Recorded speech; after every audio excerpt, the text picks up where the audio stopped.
ഡിവൈഎഫ്ഐയുടെ പൊതിച്ചോറ് ഒരു വലിയ രാഷ്ട്രീയ പ്രശ്നമായി പലപ്പോഴും ഉയർത്തിക്കാട്ടാറുണ്ടല്ലോ. ആളെ കൊന്നു കഴിഞ്ഞാലും പൊതിച്ചോറ് കൊടുത്തു ഞങ്ങൾ, അല്ലെങ്കിൽ പരിക്ക് പറ്റി സംഘർഷത്തിൽ, പക്ഷെ എങ്കിലും ഞങ്ങൾ പൊതിച്ചോറ് കൊടുത്തു എന്നൊക്കെ പറയുന്ന ഒരു രീതിയുണ്ട്. ഞാൻ അതിനോടൊന്നും എനിക്ക് വലിയ യോജിപ്പില്ല. ഏതായാലും പൊതിച്ചോറ് കൊടുക്കുന്ന കാര്യം നല്ല കാര്യമാണ്. നമ്മുടെ നാട്ടിൽ ആരും പട്ടിണി കിടക്കാൻ പാടില്ല.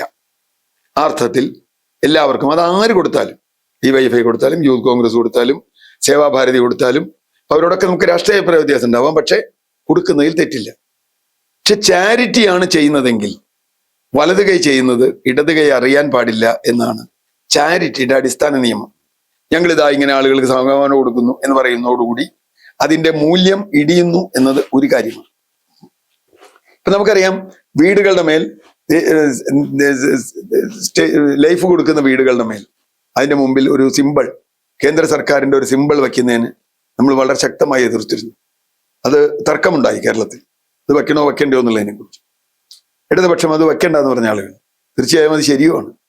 ഇപ്പം മുമ്പ് തന്നെ മോഡിയുടെ പടം വെച്ച് ആരോഗ്യ കേന്ദ്രങ്ങളിൽ മോഡിയുടെ പടം വയ്ക്കുന്നതുമായി ബന്ധപ്പെട്ട് ഒരു തർക്കമുണ്ടായി. ഇതൊന്നും ചെയ്യുന്നത് ശരിയല്ല. കാരണം ഇത് ഡിവൈഎഫ്ഐ കൊടുത്താലും ആര് കൊടുത്താലും വിശക്കുന്നവനുള്ളതാണ്. മറ്റൊരു പ്രശ്നം ഇത് വാങ്ങുന്നവന്റെ കാര്യമാണ്. എന്റെ ദാനമാണ് എന്ന് പറഞ്ഞ് ഞാൻ കൊടുക്കേണ്ട കാര്യമില്ല. ഇത് ആരുടെയാണെന്ന് അറിയേണ്ട, നിങ്ങൾക്ക് ഭക്ഷണം കിട്ടുന്നു, വിശക്കുന്നവർക്ക് ഭക്ഷണം എത്തിക്കുന്നു എന്ന സത്പ്രവൃത്തിയുടെ ഭാഗമായി ഇത് ചെയ്യാം. അതുകൊണ്ട് തന്നെ ഏത് സംഘടനയായാലും കൊടിയും ബാനറും മൈക്കും ഒക്കെ കെട്ടി പൊതിച്ചോറ് കൊടുക്കുന്നതിനും വിരോധമുള്ള ഒരാളാണ് ഞാൻ. അതുകൊണ്ടല്ല, വാങ്ങുന്നവന് ഒരു പ്രശ്നമുണ്ട്. ഇപ്പൊ ഞാൻ ഉദാഹരണത്തിന്, എനിക്ക് യൂത്ത് കോൺഗ്രസിനെതിരായ നിലപാടുള്ള രാഷ്ട്രീയമുള്ള ആളാണ്. യൂത്ത് കോൺഗ്രസ്സുകാർ പൊതി തരും, എനിക്കത് വേണ്ട എന്ന് പറയാൻ തോന്നിയാൽ, അങ്ങനെയാണല്ലോ നമ്മുടെ നാട്ടിലെല്ലാം, വിശപ്പ് പോലും രാഷ്ട്രീയവൽക്കരിക്കുന്ന ഒരു നാടാണ്. അതുകൊണ്ട് അങ്ങനെ ചെയ്യാൻ പാടില്ല. മറിച്ച് ആർക്കും പൊതിച്ചോറ് കൊടുക്കുക. ഇപ്പൊ ഗവൺമെന്റ്, ഞാൻ മനസ്സിലാക്കുന്നത് ഗവൺമെന്റ് ആരുടെയും പൊതിച്ചോറ് നിഷേധിച്ചിട്ടില്ല. പക്ഷേ ഗവൺമെന്റ് തന്നെ കമ്മ്യൂണിറ്റി കിച്ചൺ ഉണ്ടാക്കുന്നു. ആ കമ്മ്യൂണിറ്റി കിച്ചണ് എല്ലാവർക്കും ഭക്ഷണം കൊടുക്കുന്നു. ഭക്ഷണം കൊടുക്കാൻ അത് ഗവൺമെന്റ് സംവിധാനമാണ്, അല്ലെങ്കിൽ ഹോസ്പിറ്റൽ സംവിധാനമാണ്. ഹോസ്പിറ്റൽ സംവിധാനം അത് കൊടുക്കുന്നതാണ് ഏറ്റവും ശരിയായ കാര്യം. സർക്കാരിന് ചെയ്യാൻ കഴിയാത്തതുകൊണ്ടാണല്ലോ നമ്മളൊക്കെ പൊതിച്ചോറ് കൊണ്ട് കൊടുക്കേണ്ടി വരുന്നത്. അല്ലെങ്കിൽ ഒരു ആശുപത്രിയിൽ നിൽക്കുന്ന ആളുകൾക്ക് മുഴുവൻ ഭക്ഷണം കൊടുക്കാൻ ആശുപത്രിക്ക് കഴിയേണ്ടതാണ്, അല്ലെങ്കിൽ അധികൃതർ കഴിയേണ്ടതാണ്. അത് കഴിയാതെ വരുമ്പോഴാണ് നമ്മൾ ഈ ചാരിറ്റിയിലേക്ക് പോകുന്നത്. അപ്പൊ അതുകൊണ്ട് ഈ കൊടിയും തോരണവും കെട്ടാതെ നിങ്ങൾക്ക് ഭക്ഷണം കമ്മ്യൂണിറ്റി കിച്ചണിൽ കൊണ്ടു കൊടുക്കാം, അല്ലെങ്കിൽ നിങ്ങൾക്ക് തന്നെ നേരിട്ട് കൊടുക്കാം എന്ന് പറയുന്നതിൽ വലിയൊരു തെറ്റ് ഞാൻ കാണുന്നില്ല. ഡിവൈഎഫ്ഐയും ചില ചാനലുകളും ഇപ്പോഴും പറയുന്നത് പൊതിച്ചോറ് നിരോധിച്ചു എന്ന്. പൊതിച്ചോറ് നിരോധിച്ചു എന്ന് ഗവൺമെന്റ് ഒരു സ്ഥലത്തും പറഞ്ഞിട്ടില്ല. ആർക്കും പൊതിച്ചോറ് കൊടുക്കാം. ഒരു ചാരിറ്റി ചെയ്യാൻ പാടില്ല എന്ന് ഗവൺമെന്റിന് പറയാൻ പറ്റില്ല. കാരണം ഒരു ഗവൺമെന്റിനും പറയാൻ പറ്റില്ല. കാരണം ചാരിറ്റി കൊണ്ടാണ് ഇവിടെ ഇപ്പൊ എത്ര സർജറികൾ ചാരിറ്റി കൊണ്ട് നടക്കുന്നു, എത്ര ചികിത്സകൾ നടക്കുന്നു, ഇതൊക്കെ നടക്കുന്നത് കാരണം ഗവൺമെന്റിനെ കൊണ്ട് പറ്റാത്തതുകൊണ്ടാണ്. അപ്പൊ തീർച്ചയായിട്ടും പൊതിച്ചോറ് കൊടുക്കുന്നതിന് തെറ്റില്ല. പൊതിച്ചോറ് എല്ലാവരും കൊടുക്കണം, പരമാവധി എത്തിക്കണം. കമ്മ്യൂണിറ്റി കിച്ചൺ വഴി ഒരു ചാനലൈസ് ചെയ്യണം. അവിടെ ഗവൺമെന്റ് ഇവരുടെ പടവും വയ്ക്കരുത്. മുരളീധരന്റെ പടവും വയ്ക്കാൻ പറ്റില്ല. ഞാൻ പറഞ്ഞത് സതീശന്റെ പടവും വയ്ക്കാൻ പറ്റില്ല, ഒരാളുടെ പടം വയ്ക്കാൻ പറ്റില്ല. അത് ഗവൺമെന്റ് ജോലിയാണ്, ഗവൺമെന്റ് ഡ്യൂട്ടിയാണ്.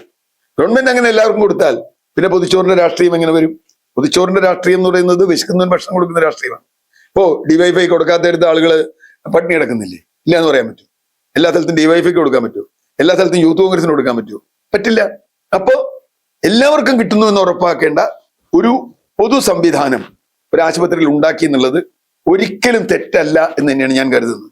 കാരണം നാളെ ഡിവൈഎഫ്ഐക്കാർ വേണ്ടാന്ന് തീരുമാനിച്ചാൽ, ഇത് സൗജന്യം മാത്രമായല്ലേ വരണം, അവർ വേണ്ടാന്ന് തീരുമാനിച്ചാലോ അവർക്ക് പട്ടിണിയാവില്ലേ? പക്ഷേ ഔദ്യോഗിക സംവിധാനമാണെങ്കിൽ, കമ്മ്യൂണിറ്റി കിച്ചൺ ആണെങ്കിൽ എല്ലാവർക്കും കിട്ടുന്ന ഉറപ്പാക്കണം. ഇപ്പൊ ഡിവൈഎഫ്ഐ കൊണ്ടുവന്നു, യൂത്ത് കോൺഗ്രസ് കൊണ്ടുവന്നു, സേവാഭാരതി കൊണ്ടുവന്നു, 500 പേർക്ക് കൊടുക്കണം, 400 കിറ്റ് കിട്ടി, ബാക്കി 100 ഉണ്ടാക്കിയാൽ മതി അവര്. അതിലും തെറ്റൊന്നുമില്ല. പിന്നെ അത് മാത്രമല്ല, 500 റെഗുലാരിറ്റി ഉണ്ട്, കൃത്യതയുണ്ട്. സർക്കാർ ചെയ്യേണ്ട ഒരു കാര്യം സർക്കാരിന് ചെയ്യാൻ കഴിയാത്തത് കൊണ്ട് ചാരിറ്റിയിൽ വരുമ്പോൾ സർക്കാർ ചെയ്യേണ്ട ചാരിറ്റി ചെയ്തോളാം എന്ന് പറയുന്ന രാഷ്ട്രീയത്തിലൂടെ എനിക്ക് യോജിപ്പില്ല. ചാരിറ്റി മാത്രം മതി എന്ന് പറയുന്നതിനോട് എങ്ങനെ പറ്റുക? മാത്രമല്ല, ഇടതുപക്ഷത്തിനെതിരായി വന്ന പ്രധാനപ്പെട്ട ആരോപണങ്ങളിൽ ഒന്ന്, അവർ വിപ്ലവത്തിന്റെയോ മാറ്റത്തിന്റെയോ മാർഗം വിട്ട് ചാരിറ്റിയുടെ മാർഗത്തിലേക്ക് പോകുന്നു എന്നുള്ളതാണ്.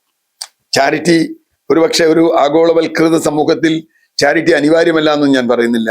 പക്ഷേ ഒരു വിപ്ലവ രാഷ്ട്രീയ പാർട്ടി ചാരിറ്റിയിൽ മാത്രം ഊന്നുന്നതും അത് അവരുടെ തെരഞ്ഞെടുപ്പിന്റെ പ്രചരണമാക്കുന്നതും അവിടെയാണ് പ്രശ്നം. തെരഞ്ഞെടുപ്പിൽ ഞങ്ങൾ ഇതാ പൊതിച്ചോറ് കൊടുക്കുന്നു. ഇപ്പൊ ചിന്താ ജെറോമൊക്കെ ഒരുപാട് ട്രോള് കേട്ട കാര്യമാണ്. ഞങ്ങളിതാ പൊതിച്ചോറ് കൊടുക്കുന്നു, പൊതിച്ചോറ് കൊടുക്കുന്ന ഒരു സംഘടനയാണ് DYFI. അതല്ല ഒരു ഇടതുപക്ഷ രാഷ്ട്രീയത്തിന്റെ മുഖം. അങ്ങനെയല്ല ഇടതുപക്ഷ രാഷ്ട്രീയം ചെയ്യേണ്ടത് എന്ന് വിചാരിക്കുന്ന ഒരാളാണ് ഞാൻ. അതുകൊണ്ട് തന്നെ പൊതിച്ചോറ് കൊടുക്കാം, ഇപ്പോഴും കൊടുക്കാം. അതുകൊണ്ട് ചില ചാനലുകൾ തെറ്റിദ്ധരിപ്പിക്കുന്നത് പോലെ പൊതിച്ചോറ് കൊടുക്കണ്ട എന്ന് ഗവൺമെന്റ് പറഞ്ഞിട്ടില്ല. പക്ഷേ അതാരുടെയും കൊടിയും പടവും വെച്ച് കൊടുക്കണ്ട എന്നേ പറഞ്ഞിട്ടുള്ളൂ. അത് ശരിയുമാണ്. കാരണം ഏത് തരം ചാരിറ്റി ചെയ്യുമ്പോഴും ഈ കൊടുക്കുന്ന ആൾ അദൃശ്യനായി നിൽക്കുന്നതാണ് നല്ലത് എന്നാണ് ഞാൻ കരുതുന്നത്.